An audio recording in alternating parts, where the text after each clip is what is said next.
going to stick to the subject here.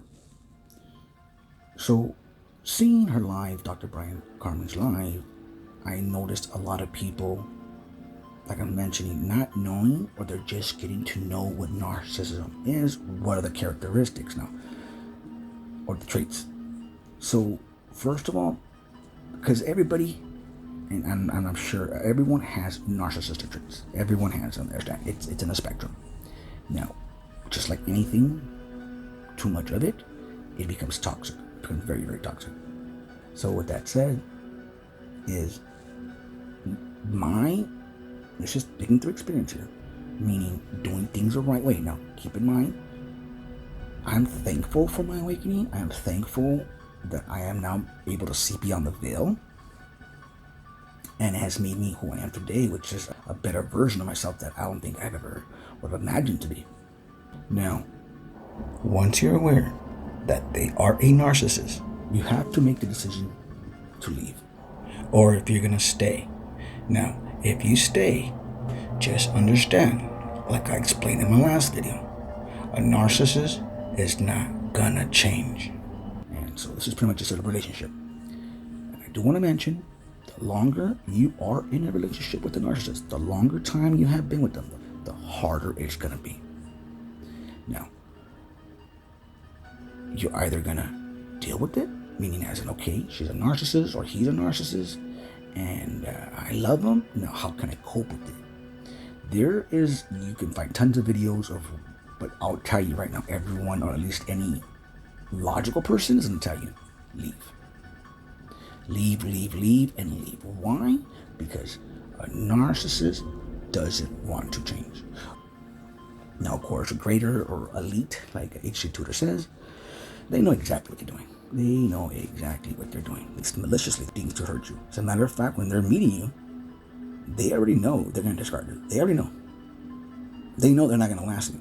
As a matter of fact, they don't even build a bond. What you're seeing, what they're showing you, is just that. They're just showing you a mirror image of yourself. They're telling you what you want to hear. They're telling you what you want to see, in other words. It's all a way just into your heart. You mean just to capture you. Once they capture you, it's rinse and repeat, and they're on to the next.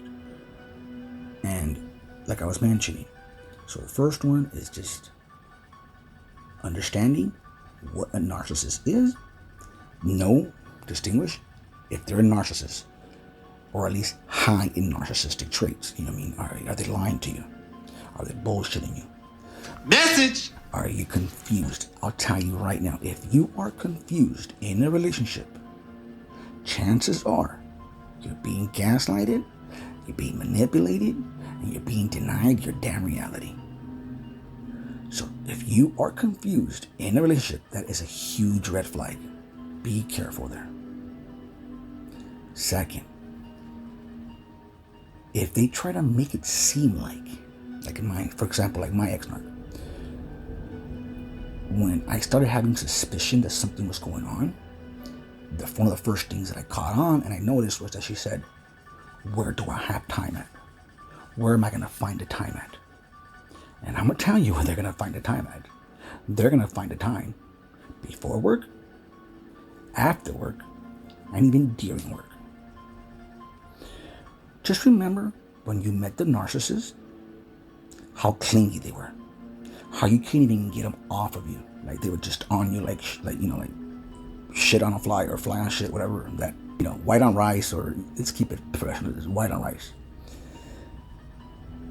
And I want to say it depends now. Depending on how much of a supply you are, depending on how much of a energy you're giving them, it's going to last between, it's just taking a guess, 3 months to 6 months up to a year before they start to get bored, because narcissists, by the way, have a very, very, they get very bored very easily.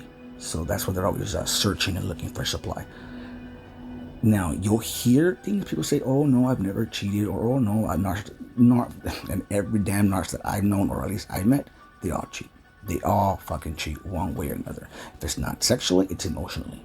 That's most definitely. Why? Because it's fuel. They're getting fuel from that. They're getting attention from that. Attention. So That's what I noticed was they used that they didn't have time. And believe me, when I was with my narc, that's one thing that I noticed. That's what she was doing. It was before work, after work, during work, and all of a sudden start working the graveyard shift.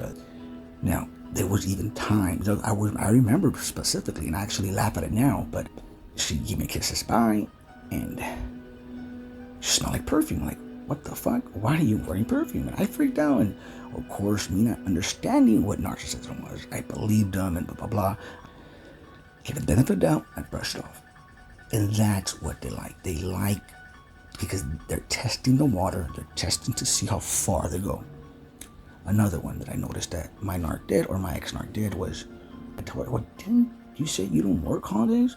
Oh, but this one, I asked me to go in, and I'm going to go in. Full of shit. Pure lies. She would leave early from work. Leave early from work to go do whatever the hell she's going to go do. By this point, she already knew it was on to her, so she was already searching for my replacement, looking for my replacement already by this point. I wanted to mention that. So once you determine that they are narcissists, like say, okay, you know what, you're calling them a narc already, and you know that, is leave. You're not going to change them. You have to get that through your head. I cannot stress it enough. You're not going to change them. They're going to swear to you. If they're not ready to leave it, like my narc, when I first started to catch on to her, she wasn't ready to leave yet. So I kicked her out. What she loved, by the way, she would love to get kicked out because she already knew where she was going to go. At least to go warm up the supply. But they'll come back. I can assure you, they will come back. No matter what, they will come back. Why? Because they have a sense of entitlement to you. They feel they own you. They feel it's like a paperwork to a car, or to a house, or a piece of property to them that they can come back whenever they want, whatever time they want. They don't care if you're in a relationship. As a matter of fact, they would love for you to be in a relationship if they can destroy it. If they can destroy it, leave you dry and high. They can laugh at you pretty much, because that's what they want to do, is humiliate you, kill love for you, and for you just to be as bitter as them. Just as bitter as them. Okay, so once you distinguish that they are a narcissist, is exit out. The quieter, the better, the sneakier, you're going to cause them a narc injury. I do assure you, if you discard of them and they weren't ready, what's a narc injury? Meaning you're hurting their ego. You're hurting their ego. It's a decided disrespect to them. Why? Because they can whatever the fuck they want with you, but it's a no-no. It's kind of fucked up, huh? Oh, this is another one I do want to mention. If, just say if they had the old, 9 to 5 or 8 to 5 job, they stop talking to you by 8 o'clock, say. Why? I'll tell you why. Because by that time, they're already at home, or they're already with their significant other. They're going to tell you that they're going to bed early, or watching LAPD Live, doing some sort of chore with their mom or with their parent or somebody. It's all full of shit, by the way. All full of shit. All lies. Those are all lies. So those are the type of red flags that you would notice, and the little things that you would see. So once you start seeing those red flags, exit out, leave as you can. Key for me was I had to understand that they're not fucking human. Barely, if any. Barely, if any. Oh, but Johnny, they told me they love me and blah, blah, blah, blah. Yes, they love you for what you do for them. I'll repeat that. They love you because what you do for them. They love you because what you do for them, what you provide for them. But one thing is, this was not what she had in plan. I can tell you that much, because her and my sister-in-law, I remember when I was going through my discard, my sister-in-law said, it's not supposed to work like this. I repeat, it's not supposed to work like this. Like I'm saying, it's already a plan for them. It's a game plan. They have it all planned out. What they're going to do and how they're going to do it. You know what, Narc? It does vary, but that's what they do, is they value you, and they leave you for someone else, and they're going to hoover you back. You are going to ask, hey, what happened to such and such and such? Oh, no, it didn't work out. That's all they're going to say is, it didn't work out. Can I stop by? And the way this day of age works, of course you're going to give in. But I'll tell you right now, you're probably going to catch an STD. Oh my God, with my narc, oh my God. She could bake a cake of how much yeast there was in there. Literally bake a cake. I'm not being a dick here. I'm being straight the fuck up. So guys, is understand that false reality that they gave you, that false hope, that false love, that future faking they did with you, it was all fucking full of shit. It was all just to hook you for you to love them and keep you on that little rod, or to get whatever that is they needed. If it's money, sex, if it's supply, if it's just because they want to get to the next person or the next level, they'll do it. Believe me, they'll do it. So once I distinguished they're not human, I was able to let go. I was able to be cutthroat. I was able to say, fuck you, I'm done. I am done. Because normally I would have given a chance. I wanted closure, looking for closure, and depending on how much empathy you have, they're gonna know that you are a truth seeker, and that's what they want. They want a truth seeker. Why? Because you're gonna chase, and by you chasing, guess what you're doing? You're just feeding into their game. Why are you feeding into the game? Because, like I mentioned, they've already smeared you. They already told everybody you're crazy. They already told everybody what exactly you do. So by you calling, by you texting, by you doing all that, all you're doing is making them look good. Oh, but I need to warn them you supply. Look, living from experience here. 9 out of 10 times, they don't give a fuck. They're getting their whatever it is, they don't care, especially if they are not themselves.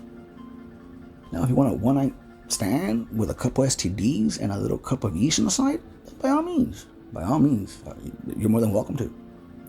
But karma does come. Sooner or later, it will bite you in the butt. It bit me very, very well. And I learned the difference is I didn't convert. I didn't turn. I didn't go back. I stuck to it, and I'm gonna stick to it. Never again. Never again. At least with my bulletproof boundaries, my self-love, and being a better version of myself every single day. So I just wanted to touch on that, guys. I hope that helped someone. I hope that gave some piece of advice to somebody. And please hit like and subscribe. I love you guys. And until next time, talk to you later, guys. Thank you for your time. Bye.